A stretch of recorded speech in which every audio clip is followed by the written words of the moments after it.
Good morning. We're continuing to talk about the believer's armor. I just want to read it to you so that you can fully grasp it. He says, "Finally, my brethren, after going through all of Ephesians, be strong in the Lord in the power of his might," not yours. "Put on the whole armor of God, that you may be able to stand against the wiles of the devil, the cunning devices.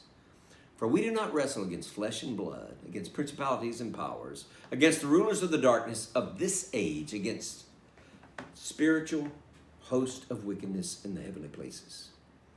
We don't wrestle against flesh and blood, but against all these principalities, powers, rulers of darkness, and invisible enemies. Not Caspers that don't exist, the ghost, but actually personalities that we can't see that are opposed to God and opposed to us, and seek ways to distract us, detour us, and possibly even destroy us if we give them enough rope. And so what are the enemies that we face to the peace of God? But he goes on to say, "Therefore put on the whole armor of God, that you may be able to withstand in the evil day, having done all to stand." A believer's never to run. We're not to be afraid. Fear not, fear not. The most common two words in the Bible. Fear not is a command. Fear not. Why shouldn't we fear? I mean, they're coming. Why shouldn't we fear? God's in control. God's in control. I've given him my life. "Stand therefore, having girded your waist with truth, having put on the breastplate of righteousness." That's Christ's righteousness. Truth, being surrounded by truth. "And having shod your feet with the preparation of the gospel of peace." Now, what would be the enemy to me having peace to face any single battle? Number one, feeling like I am in control. When we already know God's in control. You tell me, you say, "Well, I'm in control of my life." And most people start to drink or stress or whatever when they feel like their life's out of control. I get that. But is it really ever out of control? Can you possibly say that there's anything, every bird that falls, every hair on your head, all of those things numbered, all of those things calculated by God, can it ever be out of control? Now, you can feel like you're out of control, and I can act like I'm out of control. But in actuality, God is in control no matter what. I remember the other day, I was going to Atlanta, and I was in a hurry. I think I was trying to get to a hospital surgery or something, and I was rushing on 85. And as I was changing lanes and looking over to the left, and checking my mirror, but also checking just to look, in front of me was a car stopped, totally stopped, and a lady standing by it in the middle of the expressway with people going 60, 70, 80 miles an hour around her. I was 2 car lengths from hitting her. I swerved quick as I could and missed her.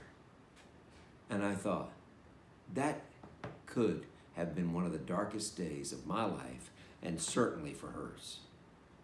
But God intervened in that. I'm not saying that every time God intervenes in a way that's to our circumstantial favor, he may have deeper plans for us.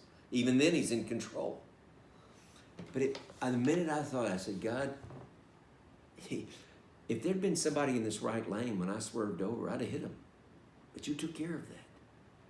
And what I'm trying to say is, what keeps me from having peace? When I was in the 4th grade, we didn't have much of a playground, and all we had was this big mound of dirt.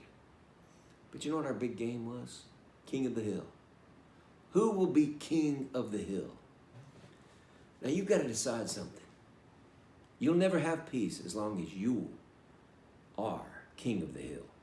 And you have to be king of the hill. Because the song in hell is, "I did it my way." Satan sings it beautifully. "I will put my throne above yours, God." That's what I want to be. I want to be you.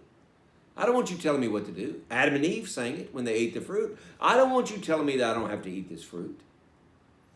Now, let me ask you something. Is there anything in your life where you're resisting the will of God and saying, "God, I'll submit for those things, but I'm going to have my way here"?